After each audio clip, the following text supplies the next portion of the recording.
From Hollywood, it's time now for Johnny Dollar. This is Charlie DeBacca down at headquarters. You left a call for me? That's right, Inspector. Thought you went back to Hartford. What now? The company I represent happens to hold an insurance policy on Dan Valentine. They asked me to stay here in New Orleans and look into this attempt on his life. How'd they hear about it so fast? Well, it was in all the papers and on the wire services. Valentine's always been news, ever since Prohibition. Yeah, a guy like him would be. Well, you know as much as I do, darling. No leads yet. He's still quiet about the whole thing? Just like a mouse who won't open up, except to say he'll take care of it himself. Maybe it'll help matters when he finds out the insurance company's interested. You know something? What? I don't think me, you, the whole force, the insurance company, or anybody else can keep that bird alive unless he helps us.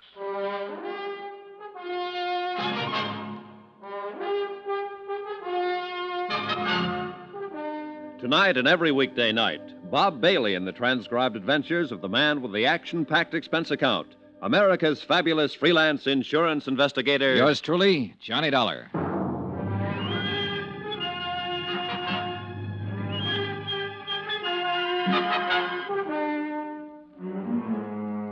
Expense account, submitted by Special Investigator Johnny Dollar to the New Britain Mutual Insurance Company, Hartford, Connecticut.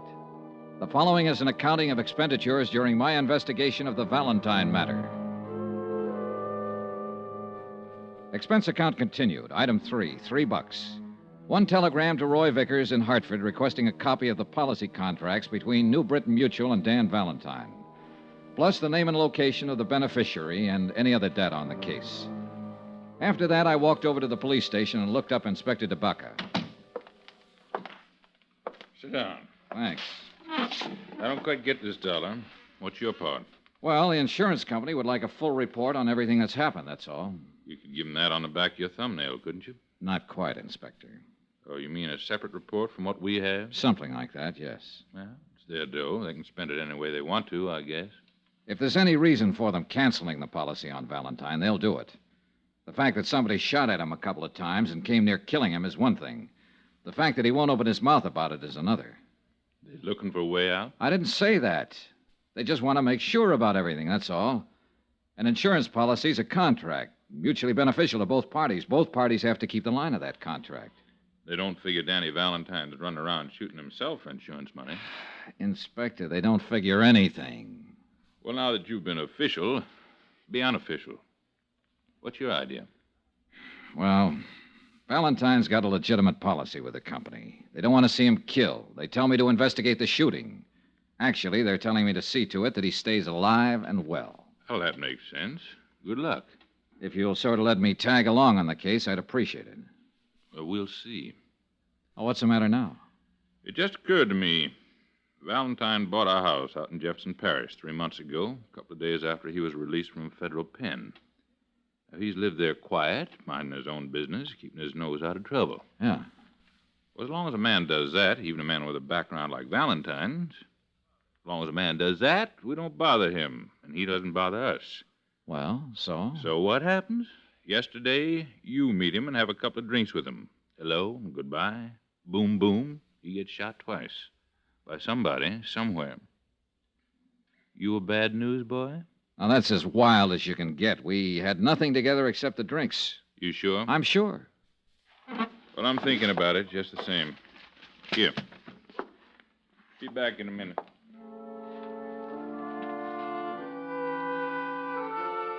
The bulky, thick folder Inspector DeBacca shoved across the desk at me was marked Valentine Daniel. It started in 1915 and was fat with yellowed clippings all the way through 1942. There was a pretty good history of Dan Valentine and the age he lived in. He was born in Ireland and had fought in the Irish Rebellion. He was regarded as both hero and scoundrel. For his own good, he came to America. Somehow, he started out in the wholesale drug business. And understandably, it was an easy step to making prohibition alcohol, and an even easier step to make prison on an income tax evasion charge. The folder mentioned a wife and a daughter who seemed to have successfully avoided most of the newspaper headlines that had involved Dan Valentine. There was one picture of Mrs. Valentine taken in 1928. That's about as far as I got when DeBacca came back into the room, not alone. Interesting stuff? Very, Inspector, very. Well, here's something more interesting. My men have been covering the neighborhood where the shooting happened yesterday afternoon. This man's a witness. This is Mr. Dollar. He's an insurance investigator. It's Willie Blakely. Oh, how do you do, sir? Hope you can help us, Willie. Well, I can try, I really didn't see too much. See, I was on my milk truck, and I saw this fella, this big fella, walking down the street. What's his name? Dan Valentine. Yes, sir. Well, he was just walking, like for an early morning walk, and then I saw this car come around the corner, and there were a couple of men in it. What kind of car? I think it was a Buick sedan. I'm not sure. It was a black car. You happen to get the license number? No. All right, go on. Well, sir, this Mr. Valentine, he looked up when he saw it coming, and he stopped. You know, kind of funny. No, I don't know. Tell me. You know, like he was surprised. Do you think he was surprised at who was in the car? Yes, sir, that's it. He sort of smiled. Not a hello kind of a smile.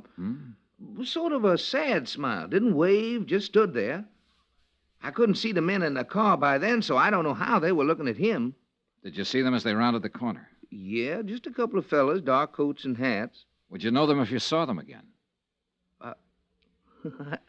I don't think so, Captain. Okay. 2 men. Yes, sir. So this Mr. Valentine stopped and looked at him and gave him this kind of smile. He recognized them, you think? Oh, yeah. And then I heard a noise, you know, something like whack, whack. And Mr. Valentine fell down, and the car drove off. Did Valentine go for a gun? No, sir. What did you do then? Well, I got out of there. Why? I didn't know what was happening. I didn't want to get hurt. You didn't even try to help him? No, sir, I was scared. I didn't know what that whack, whack was, sir. It took you all this time to tell us about it. Sorry, Captain. Dollar, Yeah. you got something to worry about. Hmm? That noise he was talking about didn't sound like regular gunshots, or he would have said so. Silencer. What else?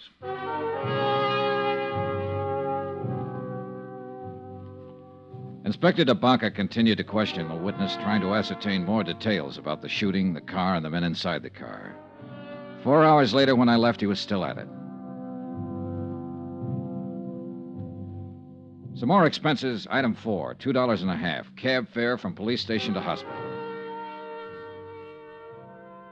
I thought I'd drop in and take a chance on Dan Valentine coming across with some information. Sorry, no visitors.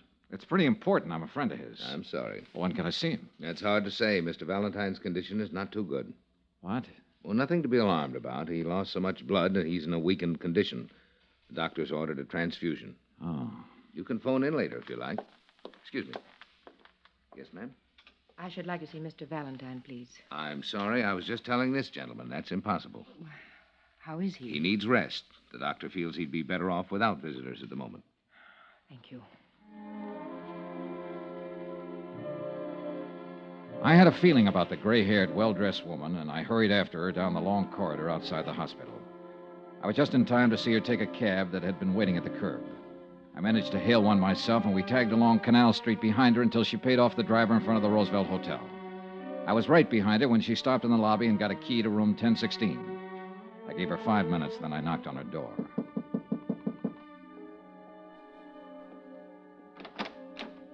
Yes? Hello, Mrs. Valentine. My name's Johnny Dollar. Ann Valentine looked at me for a long time. I had to hand it to her. There were no tears, no frowns or screams, just a wide, frank look from a woman who, by any man's standards, had once been beautiful.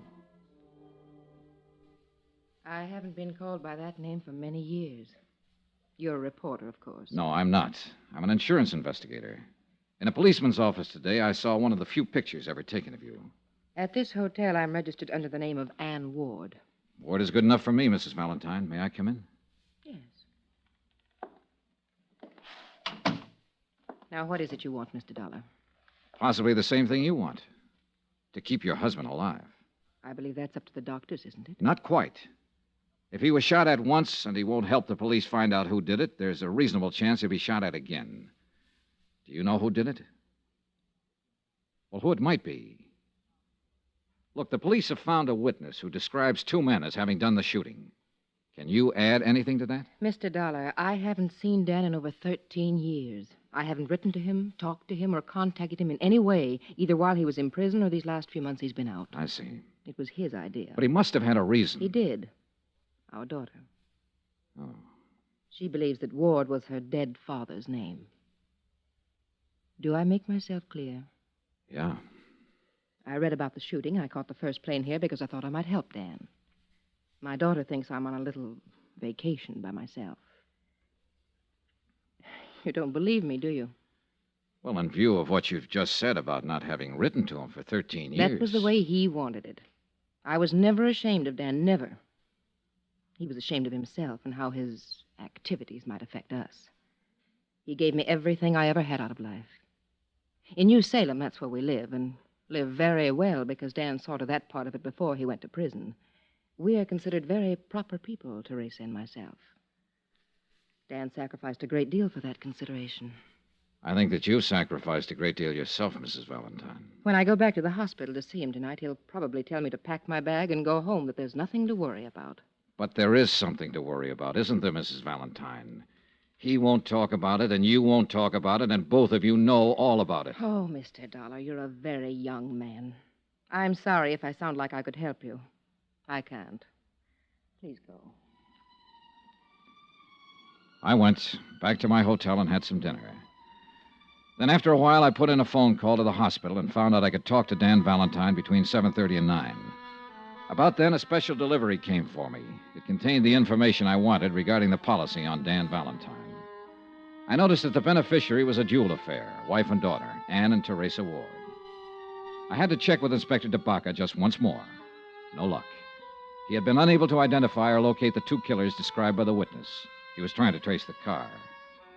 7:30 on the dot, I was at the hospital. The reception desk seemed reluctant to talk and referred me to the head nurse, who happened to be out to dinner, who referred me to the surgical nurse, who took me aside and told me to find a crystal ball. Mr. Valentine's gone. We have no idea where. How could he be gone? We started to give him a transfusion. He jumped up suddenly, knocked down one of the male nurses, grabbed his clothes, and ran out of the hospital. Just as simple as that. I thought he was in a serious condition. Shh, keep your voice down. He was in a serious condition, and it's going to be critical pretty soon. Running around town bleeding from 2 bullet wounds. If you want to keep him alive, Mr. Dollar, you better find him and find him fast.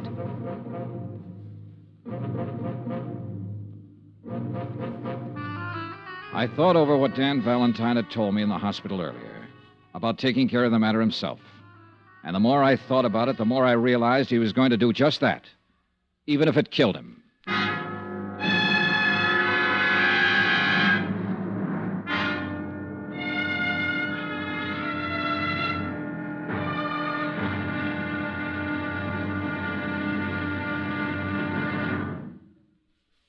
There'll be another intriguing episode in our story of the Valentine matter tomorrow. Tomorrow, what happens to a 30-year-old grudge when somebody explains it with bullets? Join us, won't you? Yours truly, Johnny Dollar.